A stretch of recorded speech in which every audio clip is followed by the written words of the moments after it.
Hey guys and girls, welcome back. Got another episode of Scared in Korea for you. My name is Anaris, and today we're here watching... I can read his name! It's Sparky, spawning as the blue Protoss over in the 2 o'clock position against myself up in the 12. A PvP mirror matchup today here on Scrap Station. Going into this game, I did know what his race was, so I kind of figured, alright, Scrap Station lends itself pretty well to a kind of 4-gate play. But I don't want to do kind of all-ins. I'm not a huge fan of committing really early to one type of thing and just kind of hoping that the peg fits in the hole. So I'm going to try to squeeze in a probe or two extra here and there, and maybe if it ends up delaying my gateway or my my 4-gate push a little bit, alright, that's fine. I'll keep an eye on Sparky and see what he's doing, see what all I can, how all I can adjust my build, and not make it quite so sacrificing in the long term. But for now, you see both of us are pretty much doing identical things here. I think my probe is ever so slightly ahead, about 1 second, and looking pretty good in that regard. I think I spin one more Chrono Boost, and then I just leave it until the Cybernetics core is complete. Let's watch him down here. We see he is doing exactly that. I have dropped my gateway. I kind of cut the probe for a second there to make sure I could get that gateway down just a little bit faster. I figured that timing will probably help me out in the long run. Anything I can do to get that Warp Gate technology going just a little bit faster than my opponent is going to be A-okay in my book. Probably 5 or 10 minerals that would have lost in that time. Not that huge of a deal. Moving forward here, both players still continuing on. You see that I have already dropped my gas quite some time ago. Sparky has not, and that's a little curious here as I'm going to come over and find out. I'm going to scout him. I'm going to see, okay, look at this gas right here. This is a little interesting. We've got it at around 25%, where mine is complete, already mining from it, and we're going to see my Cybernetics core going down here as well. So Sparky is already pretty delayed here. I don't remember what rank he's in. I think he's gold, if I recall. Right now, in this at this point in the time, I'm rank 8 in the Gold League. Of course, the ladder, I think, has been frozen for some time now. But anyways, moving ahead here. I'm keeping my probe, just want to keep an eye on the gas a little bit longer. Okay, nothing there just yet, so maybe we're going to see something along the same lines of what I'm doing. A kind of 4-gate variant, which you see that I know that his Cybernetics core has been significantly delayed. You can see that right there, and I'm going to get that Warp Gate technology going. There's the Chrono Boost, and I'm going to be boosting that up pretty much straight on from here out until it is complete. Working on a Zealot there, and first line of thinking at this point, get rid of that pesky probe. Do not want that in my base. Now look at what Sparky's doing here. He has dropped a second gas. Now I should have come back here with my probe and scouted this out. I was worried that there would be a Stalker though, so maybe it was probably okay that I didn't go back, although I don't know, ultimately I should have, but actually this was one mistake I did make. I quit Chrono Boosting my freaking Cybernetics core. There you go, bad on ours. Get that going. And also, I think for this build, I'm supposed to Chrono Boost my gateway one time as well for the Stalker. Did not do that because I saw my energy a little bit earlier. I saw it was kind of low, so I kind of let it sit there for a while. I think that's actually what ended up happening. But if I'd come back up here and scouted this, I would have thought, alright, well, there's 2 gas there, not a 4-gate, maybe something like that we're seeing now, a 3-gate Robo. But the fact that everything has been so delayed for him, I think it's kind of snowballing a little bit here. You see that my Warp Gate is just about complete. It has been Chrono Boost a little bit more than him. By a little bit, I mean a lot. So you're going to see that to finish in just a second. I come out here, and this was actually really important. This is something that you need to really keep in the back of your head when you're playing in a mirror matchup and you find that your opponent is likely doing the same thing, or even just in general. If you're doing a 4-gate and your opponent's doing a 4-gate, try to think like they would. Right now, my line of thinking was, get a proxy pylon. So I decided, I'm going to come over here, I'm going to drop it right here, and then maybe come and drop one over here. And so I decided to split up my forces, which you see right here, a Stalker came up, killed that pylon, and I had a Zealot come over here, split up, and check over in this area.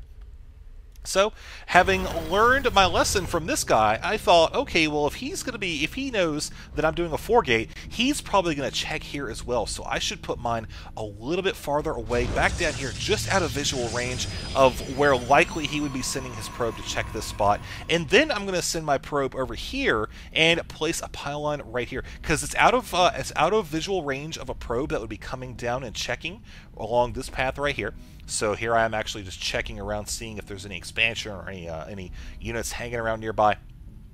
and I decided to go ahead and drop it right there. So both of these pylons are fairly out of the way. This one it's pretty vulnerable, I'm not going to lie, but he would actually have to commit to looking for it, sitting his units out, and that would kind of give me an idea, you know, okay, what's his composition, etc. Now you see his warp gate technology is complete. I, of course, have been saving up my money a little bit because I wanted to do a dump right here, and also I've got a few stalkers on the way as well. So we do have one observer coming out. And this was another piece of really important information that I gained right here. We're actually going to see this observer pop up. You see my forces are actually hanging out. I'm in my base doing something, and lo and behold, I see out of the corner of my eye the shadow, or not the shadow, but the overlay of sorts from the observer. I see kind of distorted ground, and I think, okay, that means he has got a robotics facility, and if he's got that one observer there, then likely something else is going to be delayed, or, you know, if he's going to be getting Colossus, that's going to be delayed just a little bit. If he's got heavy sentries, then we'll just have to find out. So I decide to pop up here, and I see that he's got 3 sentries. Okay, so that's where some of that gas went. And also you spot that he did build a second observer flying over there right now. So that is a lot of gas right now, 150 gas. That could have gone towards getting an earlier Immortal, which would have helped him out immensely. If I saw an Immortal in this group, I definitely would not have been as aggressive as I was just now. Popped in, saw it, freaked out, run away. That's going to be it, because an Immortal plus sentries would pretty much just seal the deal. So I decided to wait, bring in a few more Zealots. You see me charging in now, and I kind of edge up ever so tightly, hoping to draw the force fields down and keep the rest of my forces very tightly clumped up here, which lets me keep firing. So you see, I'm able to come up close enough to get vision of the high ground, even when all my forces are destroyed. He continues to warp in those stalkers, which you see I'm able to pick off 1 or 2 of them right there. And now here comes the probes and the Immortal. This is the time to retreat. You cannot handle all of this with the meat shields right here, plus the Immortal getting out that artillery fire. It's just not a smart move to try to continue that engagement there. You're not going to be able to get up there and deal the damage to the unit that really matters, which is that Immortal. And we've already done some pretty decent economic damage as well. You can see he's actually backed down a Harvester or 2 there. So now I bring in a few Zealots, I sick them on the Immortal because I want him to kite out of range of the Stalkers, so that way I can deal with the meat shields, and then I can pick off the Stalkers and the sentries. And the Zealots, of course, I saw that he actually decided to just park it there and start firing at the Zealots, so I decided to stop chasing it and go ahead and keep the Zealots right here, which contained the sentries and the Stalkers to this position, allowing me to easily dispatch of them and take the game. So you see Sparky has left the game right there. So that's going to conclude this. We are going to go on to another game here. Stay tuned, and yeah, good times. Hey, what's up everybody? Welcome to another edition of Scared in Korea. I am Anaris, and we are here today watching one of a few games that I have played on the Korean server in the last 24 hours or so. This is my opponent. I don't know what his name is. Unfortunately, I cannot read Korean. Something I still want to rectify. But in the meantime, we'll just refer to him as the red Zerg player, spawning down in the bottom left position. There is, of course, myself. It's Nannerpus over in the bottom right position. I wish I could actually get away with playing that clip without breaking some sort of copyright law. Or maybe it wouldn't. I don't know. I don't want to risk it, though. Either way, you can see game's already getting off to a pretty standard start. Going into this, I knew that my opponent was Zerg. Here's the thing, though. I am bad against Zerg. I don't know why. I don't know what it is. I think I just don't really feel comfortable with the dynamics of the gameplay versus Zerg. I don't have a solid strategy. I like to go... I consider my strongest is actually PvT, followed very closely by PvP, but Zerg is just... my win-loss ratio just dips down like a... something that dips down. I don't know, this bottle of Excedrin that I just threw on the floor. I don't know. But it's terrible. That's the point I'm trying to make here. And so going into this, I wanted to get some practice going with a variation of the 1, 2, 3 gate expand. It sounds like a little dance move. 1, 2, 3 gate expand. Yeah, but seriously, I wanted to do something like that, but I haven't actually memorized a build order for it yet, so I'm just kind of winging it this game to get a feel for the general idea of playing that style and seeing where it goes. It's something I like to do. I mean, it's not that I don't appreciate build orders. I certainly do, and I use them many other times. It's just I wanted to get comfortable with the overall opening before I started working on perfecting it, if that makes any sense. I don't know. So here we are. You see I'm opening up with the standard play right now. We've got the second pylon going. There's the assimilator and the transfer. And right there, I spot that my opponent is spawning over there. You can see, of course, I also have the probe. And I've actually had this probe over here for a while. I set it to patrol rather, back and forth here, because I thought I got there a little bit late and I wanted to catch and see if he was going to go for a fast expand. Since this is a little bit more of a macro-heavy map, I was thinking that, okay, probe's late to the game, block that expansion. Oh, hey, there's no expansion yet. I'm going to go up here and see what's going on. What kind of crazy shenanigans do we have here? We see he's actually going for a second geyser. Wait and see what he's going to be doing. I haven't actually watched... I haven't watched much from the Zerg perspective in this replay. I just actually just finished playing it a little while ago, so the game's fresh in my memory for the most part. But you see, second extractor's now done. Fuelings are going to be heading out, presumably to take out the probe, which no doubt the Zerg knows is there. You can see this is all coming along nicely as well. Chrono boosting out my warp gate technology. I do have both of the geysers, so everything's looking pretty solid so far, I think. Now, I see those couple Zerglings, and I'm thinking to myself, alright, I haven't come up here and scouted. Actually, one of the first stupid things that I should have done, I should have sent that probe back there up there, even if I just dropped a pylon, went up, scouted it out, and then sent the probe back down and canceled the pylon. That would have been way more acceptable than just not doing it all. But, yeah, I would have seen that second gas. I probably actually would have just scratched my head, like, what is this guy doing? He's got 200 minerals, 200 gas. I don't know. But I decided that we'll just continue on ahead here. Got my first sentry. Now, I understand that pretty much the point of the sentries and the zealots early on is that the force fields, they're great. They can block off ramps. They can wall yourself in if you got a bunch of Zerglings run by. Pretty much all around useful unit. Not so much with the Stalker. Stalker, pretty useful against things like roaches. Definitely not Zerglings. And you're more likely to see Zerglings running around on a big map like this. So I'm pretty sure that's the whole theory behind it.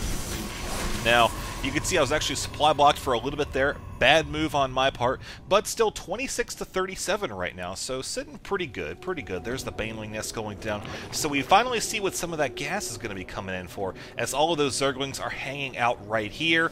And of course, I'm still in my base, happily churning away a few additional sentries, thinking about expanding in just a second or two here. You can see my minerals are starting to get up around the 300, 400 mark or so. And of course, I'm dropping that pylon there. Actually, cool thing, you could drop a gateway right here, and it can be powered by a pylon up here. Yeah, it's kind of what I was thinking on. So, decided to go with that. Of course, you have a reinforce down on. Initially, I dropped it here just because I wanted to be able to place units here, here, and here. But later on, I learned about the gateway trick. So now I'm moving out. This is actually the first stupid mistake right here. I'm just going to pause it really quickly so you can take note of where everything is. Look at how I split up my army because of the Nexus going down. Stupid mistake on my part. I really should have just moved them aside once I saw the Zerglings, because I did see them, and now you're going to see what actually happens here, is that the Zerglings coming around from the backside and are able to take out 2 sentries and almost a zealot. Finally, at the last second, I do get a force field down, allowing 1 Zergling in there. Then warp in the zealot, mop that up, no problem. Of course, the sentries are finishing all that off too. No big deal. So, looking at the units lost so far, you could see that's actually 200, and actually all of that is completely unnecessary. And yeah, so that's big no-no on my part. Gotta watch out for that later on. So here goes that gateway. I'm thinking I got a wall off at this point. Saw those Zerglings hang around in the base. I was thinking, okay, it's a little weird that he would have all those Zerglings sitting up here, but either he was just scouting it out, or maybe he just did it just because he wanted to, it wasn't part of a greater plan, or there was something like Banelings on the way, which we see Baneling Nest was sitting here for a while, and he did have a nice, decent chunk of gas, which you now see has gone towards getting Hydralisk Den up and starting to get those as well. He's also got the Evolution Chamber, so things are looking pretty up and up for the Zerg player. Myself, I decided to finally move out here. I want to get some kind of map control. The problem with my army is I really don't want to commit to attacking the natural, and I think to myself up front, seeing this, you see, okay, plenty of force fields can go down, but then what? I've got 2 Stalkers, and I think at this point, okay, maybe he's got some roaches, maybe a spine crawler or 2. Certainly, if that was all, or if those was if those up here, rather, were all of the Zerglings that he had, surely some of that other money had been invested in some static defense or something else that I didn't know about, so I don't want to commit to attacking the natural. But something I can do is, you can see, actually just sit around for a second here. But I want to check the watchtowers, make sure there's no army kind of moving around the middle of the map, and then I decide to head up here, check this expansion, check this one as well. It's a bad habit of mine to playing on this map that I just get myself locked in on my natural. I'll take my early expansion, I'll actually just build down here first, and I'll just seclude myself for like the first 10 minutes or so. Terrible idea, by the way. Don't ever do that. I've had multiple Zergs just take advantage of that and be like, oh, look, an expansion. Oh, look, an expansion. So it's really important that even if you're just checking those expansions, get out there with your army and do something with it. So, of course, the force fields here are going to be my primary escape route. I spot a few Hydras in there, and I really get kind of worried. I don't know if they have the range upgrade or not, so I decide to come up and kind of poke around a little bit, but don't want to, again, commit to running up that ramp like that. Expansion down here is looking pretty solid. You can see that, okay, robotics facility's going down. I saw the Hydras a minute or two ago, and I'm thinking, bing, Colossi. It's definitely something I'm going to want to have. Of course, I also think, okay, well, you know, the Zerg player knows that I saw those Hydras running around. He might decide to get something to counter it later on down the road, so I might want to go ahead and continue it with the Stalker production a little bit, which I think I actually get in just a minute or two. But in the meantime, I decided to bump up my Zealot production because I saw that most of the army comprised of Zerglings, which you can see right now, a pretty decent chunk compared to, 5 Hydras. Oh, looks, we almost doubled our Hydra count, now up to 8. Whoo, man, things are getting crazy here. So there's the charge upgrade. Again, I was thinking short term, throw down some force fields and really kind of limit the maneuverability of the Hydras, because if I can catch them off creep, those Hydras are really slow. You can actually see that as we speak right now.